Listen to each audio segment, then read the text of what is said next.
this is a really good hire for Phoenix, I think. Hold on. What's the financial, Dave? Say the financial number real quick. 5 years, $31 million, which feels like a steal considering The guy that Phoenix just fired got he won double a championship. He won a championship, and the other guy got a massive pay raise. It's amazing. Shout out to Monty Williams' agent. I mean, shout out to 6 weeks of DeAndre Ayton playing with force for getting Monty Williams to a final, and then he could shit on DeAndre Ayton for the next 2 years and fall into the highest paid coaching job in the NBA. That's great work. That's wild. But of course, I've derailed the show now with that. We should talk about Frank. Well, let's talk about Vogel, because listen, Frank Vogel is a championship winning coach. He's got a track record of success. I mean, his Indiana teams were great defensive teams. The Lakers, obviously, he built a really great defense there that won a title a couple years ago. Knows how to deal with stars. Knows how to keep the locker room harmonious.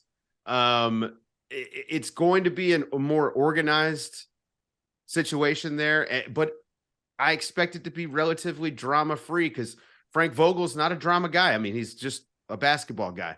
So I think this is signifying a little bit of a commitment on the defensive end. They're just going to say, Devin Booker, Kevin Durant, you guys are probably enough offense. If we can get some key role players around you that can make some shots, but they are going to, I think they're going to try to build like a top 5 defense this summer.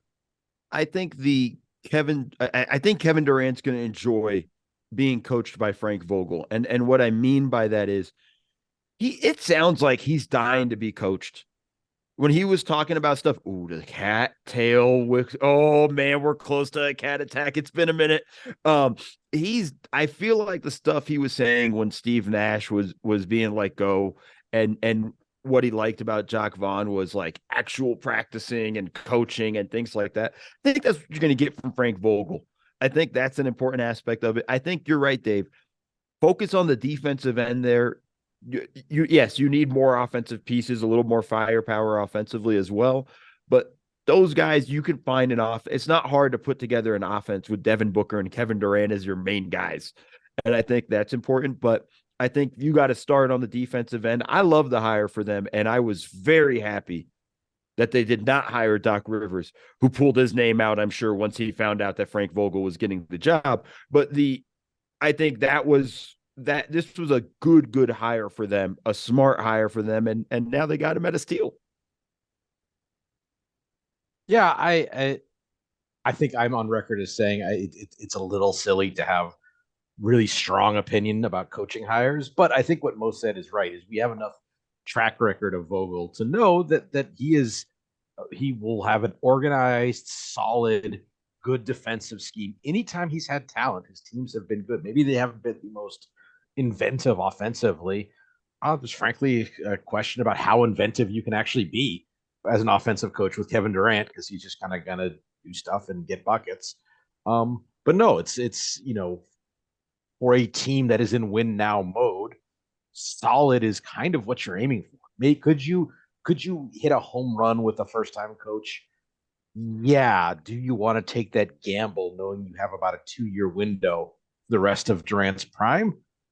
I can easily justify, no, this is like a solid, good, we know what we're getting guy. And this is the thing too, and I think people need to understand that because they're going to look at the end of the Laker tenure.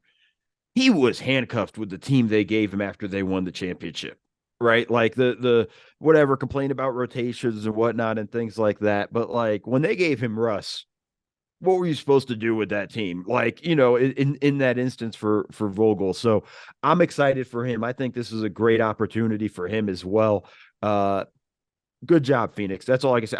I'm impressed with the hire. I thought they were going to go with Doc, to be honest with you. I thought they were going to go with the splashier name and things like that. But good on them. I think they made the right choice. And to Seth's point, it's hard to go with the first-time head coach learning on the curve, and you got a small window. Not a lot of Darvin Hams floating around out there, to be honest with you. Like a guy who can step in and has been around long enough and is good enough at running an organization first year that you can make even a deep playoff run, I would argue.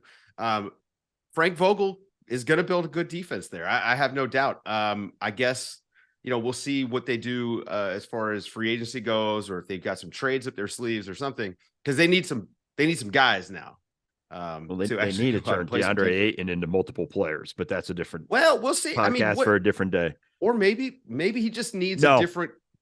He's not that dude. I'm not going to allow this. We're not fucking falling for this again. He is not that dude. He's not that dude. He doesn't play hard, play tough. He doesn't play like he really fucking has a chip on his shoulder or anything like that. He plays a super finesse game when they need him to play like a monster, and he's not going to. He's not that dude. I'm sorry, Dave. I'm just not going to allow it.